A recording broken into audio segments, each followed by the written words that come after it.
Hey, welcome to Mikey's Video Game Madness. Finally, a new video. I know, exciting stuff. So today we're playing Bloodstained, Curse of the Moon on the Nintendo Switch. I apologize it's taking so long to make a new video, as if you guys were really anxiously at the edge of your seat waiting. But if you were, thank you so much, and I appreciate you regularly checking my channel. I do really appreciate the ones that actually take the time to watch my channel. It actually means a lot, and this is something I've been wanting to do for a while. This recording is so old.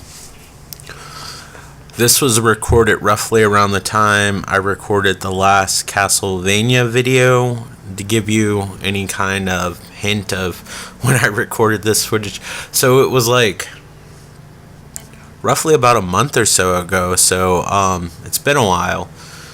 And the only thing I remember recording this video is playing really shitty, because I was playing different games that were, I guess, similar in concept, but everyone controlled differently. So it was really difficult. So I've just been working a lot, and I got over being sick, and I don't know, I was kind of down in the dumps a lot of days. I don't know, lately, like, anxiety and depression has really taken its toll. I'm not trying to be a poster child for that, but just being honest with all three of you that watch. So yeah, and I just wanted to make a video where I was more upbeat, although I don't know how upbeat this video is going to be, but I'm going to try. So this is Bloodstained, Curse of the Moon. So this is basically a spiritual successor to Castlevania 3 Dracula's Curse on the originally released on the NES. You actually can get both the American and Japanese version on the Castlevania Anniversary Collection. Something decent Konami did, halfway decent. They have not yet released the physical version. So this looks like a 8-bit game, obviously. This was actually one of the stretch goals of the Kickstarter, which came out way before Bloodstained. Ritual of the Night, I had to think of the name. So even though these games are pretty fantastic, in my personal opinion, there's something that's always going to drag this game down, and it's a stupid reason, at least for me. I know it's stupid, but it's definitely a psychological thing. As much as this game wants to be Castlevania, it can never be Castlevania, because it's not Castlevania. It doesn't have the music cues, it doesn't have the characters, it doesn't have the mythology. In a lot of ways, even though the Lords of Shadow series were fun games on their own, they couldn't be Castlevania because they wanted to reboot and completely change the music cues, the story, the character. So even though it had the name, it wasn't Castlevania. And this game has the gameplay and none of the characters, but it's not Castlevania. And part of me wants Konami just to make like a half-assed Castlevania game that's true to the gameplay and with the characters, and I would be happy. I'd be pleased as punch. These are great games on their own, but they're not Castlevania games. And in my head, since this is purposely supposed to be a spiritual successor, like psychologically, I just can't get into it. I did finish Castlevania, I have to think of the name again, Ritual of the Night, on the PlayStation 4. I played it on the PlayStation 4 Pro. Apparently that's one of the better versions to get, because I heard they forced the resolution, and the frame rate wasn't the best on the Xbox One X. And I'm not crapping on that. I actually own an Xbox One X, and I wish there were more cool exclusive games. I think next generation, like the Xbox, is gonna have some decent exclusives, but this generation, like, I prefer to play PlayStation. But I love the Halo Anniversary Collection. I love was that the only game I liked? Gears of War seems alright from what I played. Gears of War 4. I need to finish it. It's a beautiful game, but they haven't changed much, and I guess you could technically say the same about Uncharted, but I don't know, like, that gameplay holds up better. And I think it's also because there's 5,000 other duck and cover third person shooters there, but it's gorgeous, and I'm interested about where it's gonna go, and the different tone, which almost feels like an R-rated Disney movie, if that makes any sense, versus like the 80s action style like games of old, like the other Gears of War. I'm trying to sound wise saying of old, like I'm like some 200-year-old wise man with like a Gandalf beard going on. So the gameplay is pretty accurate. You can pick, what is it, easier, veteran, whatever the options were in the beginning. I was rambling, I don't remember, honestly. This isn't a review, so it's whatever. But anyway, you can pick the Castlevania tropes where like you can't like change your jump mid-jump, and when you get hit, like I believe you fly back in this version. I wasn't actually paying attention, even though I'm looking at the screen. Apparently I developed x-ray vision, and through the powers of ADHD I could see through the screen. So yeah, so I believe that is so. Like if you put it on veteran or whatever the difficulty I picked was, it like has the Castlevania tropes, as if you fly back and you can't control the direction of your jump once you make the jump, which was fixed in later Castlevania games. But again, this is emulating Castlevania 3, although obviously these graphics could not be done on the NES as far as I know. Like, so it's kind of tricking you. I believe the developer of Shovel Knight made this game. Shovel Knight's an amazing game that has like DuckTales and Castlevania and everything mixed up. I believe I covered it like on my favorite games of the year, of that year that I picked or whatever, one of those end of the year videos. I can't remember what the hell I titled it. I'm so invested in my channel. But that game out on the 3DS or whatever, they had to layer everything, and I found out that game was actually built in 3D and layers, which is super cool. It makes me wonder if this is how that game was. But you see the trees with the scrolling in the background where there's different layers and stuff like that. I think the NES at best maybe could do like 2 different scrolling layers that I've seen in like the games that really push the hardware, but not much more than that. So yeah, this is a pretty great game, but like Ritual in the Night in this game before it, as much as it wants to be a Castlevania game, it's never going to be a Castlevania game. The only way it's a Castlevania game to me if Konami makes it and follows their original storyline, and I don't think it'll ever get to that. Now, as far as the PlayStation exclusives, I just think right now to me personally, they hold up better. A lot of their exclusives, I mean, I don't know, like Uncharted works really well because there's not a whole lot of games that are like that. The only one I can think of offhand would be Tomb Raider, and Uncharted and the story, Naughty Dog storytelling tells it so well.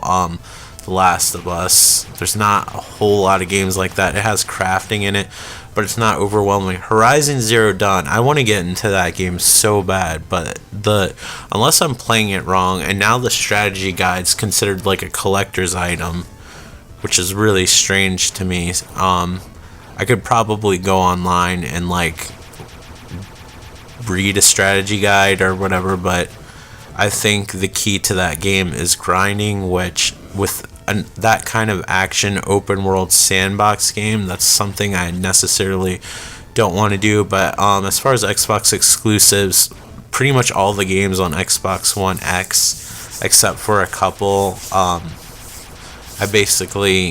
those are the only games that I got were the exclusives. So I got the Forza Horizon games. I didn't get the original Forza, even though that's the Forza I originally fell in love with, like not the original Forza, but like the mainline Forza series, like, because I didn't even have the full version, like Forza 4 Essentials.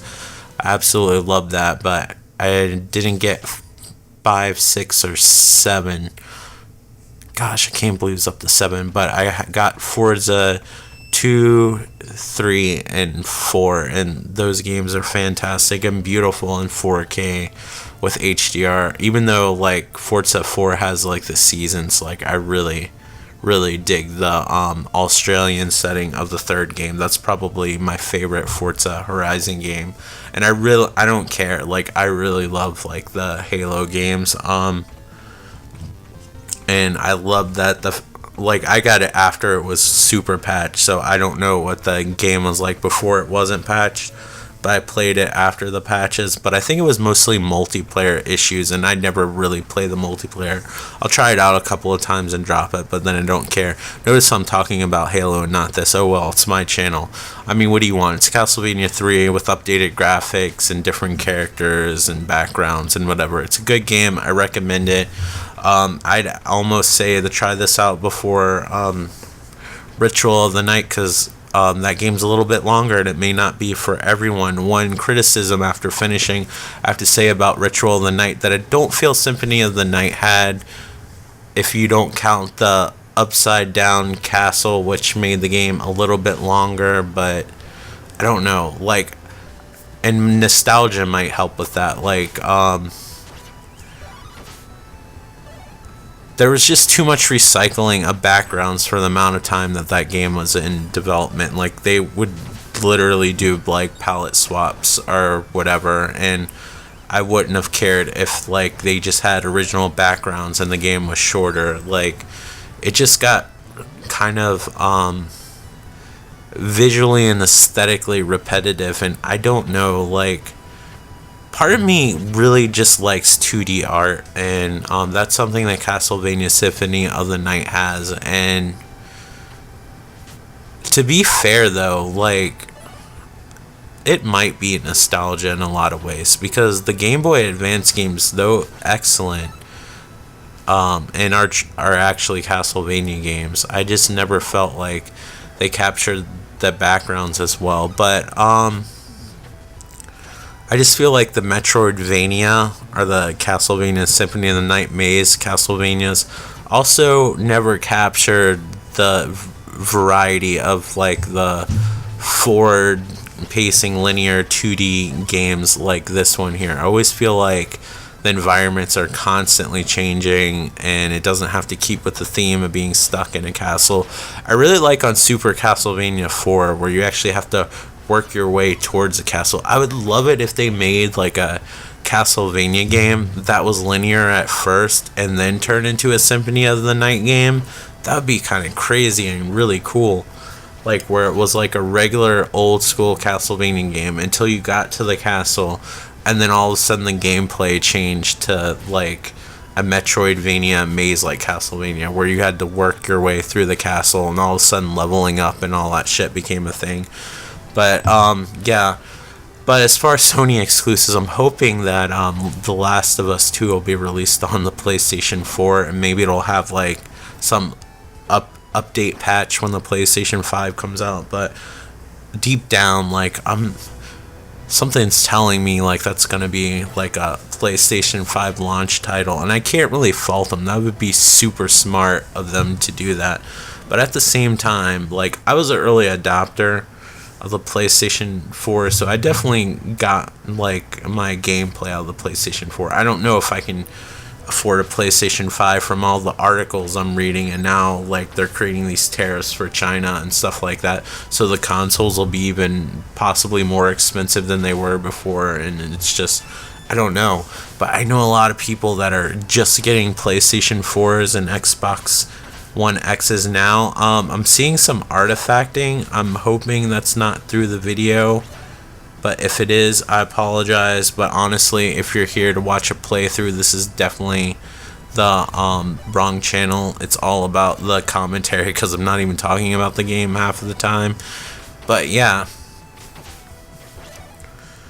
but I would love to see it come out on PlayStation 4, of course, because I have it. But that's probably the only game I've ever seen for like trailer wise, and when it showed gameplay for the trailer, that I don't know if that game's even possible on PlayStation 4. If somehow Naughty Dog pulls that off on PlayStation 4, I would be just impressed mechanics wise. Every game that I've ever seen advertised for PlayStation 4, I could see like, oh, I could see how that's possible that it could run on there. But The Last of Us 2, like, I've never seen anything that gorgeous with the blood mechanics, the environments, the animations, and everything like that. I've never even seen that. I mean, I don't have like a high-end PC anymore anyway. Maybe it was great when I first got it, and I have no desire to upgrade as long as I can do artwork right and edit videos. So I'm not too concerned about upgrading the PC unless like the options like forced on me as far as gaming goes, because I hate always having the stress of constantly upgrading, not to even get the best settings, but just to get the game to look at the back of the box, where like I've said this a million times, so it'll be 1,000,001. Do you have like YouTube anniversaries for that? But anyway, like at least I know like if the like how many times is he gonna say like in this video? There should be a counter. Feel free to add how many times I said like in the video, just for fun. It'll be like the crossword puzzle in the back of the cereal box. It's like, cereal's not delicious enough? Well, here's a crossword puzzle to keep you busy and not fully occupy yourself on like how terrible the cereal actually is. Apparently I forgot to breathe right there, so if you heard me going like this, I was actually forgetting to breathe in. So anyway, yeah, like with consoles, like when you look at the back of the box, or seeing like a review or whatever, which I don't really like to watch reviews unless I've actually played the game to validate my opinion, or it's a game like I don't know that much about. But even if somebody told me something's terrible that really intrigued me, I would probably get it anyway, because I'm just that person. I like to try to develop my own opinion, just like with movies, and I probably said this before. Somebody recommends a movie or whatever, I have to space myself out from that time, so I don't go into watching the movie with the other person's critiques or compliments to the film. I don't want to go with like expectations that aren't developed from me just experiencing the movie in general. I probably could have worded that better, but the stress of making a video severely limits my vocabulary. So yeah, you see how the environments and everything just switch up. I will say that Castlevania, without pausing, does have varied environments, but there are places, and they're like the environments they recycle, and I guess it's because they can do it a lot with the type of environments. They're all like cave environments, and you'll have like, oh, now it's a cave, now it's an ice cave, now it's a lava cave. So like the game was like fantastic until it got towards the end, where a lot of the stuff that was close together, the areas that I needed to go, looked really similar, and I started losing some interest a little bit, and I wasn't expecting that. And I'm not saying it's a bad game, but I know like I praised the game so much when I did the last video, so I just wanted to share that information. And going further in the game, some of the puzzles or what you had to do seem to be a little bit more obtuse than your ordinary Castlevania games. But if you get stuck, worst comes to worst, you can go on the internet and look it up. But it's not terribly obtuse. It would just take time and hours and stuff, which probably helps you level up to re-explore the places that you've already been. But for the most part, you can just go look at your map and see where you haven't been. But this is a linear game. One different thing that isn't in Castlevania 3 that's in this game, which for fighting bosses it's really good, but like for actually like starting over, it's kind of a pain in the ass. Each character has its own individual bar of life, so you actually can play a character, have their health almost all the way drained, and switch a character that has a full bar of health. But if you happen to die and have one character that has like health left, you'll start as that one character, and then maybe like two other characters will have 3 bars, and you have to fully kill off every single character to be able to start all over again with like full health.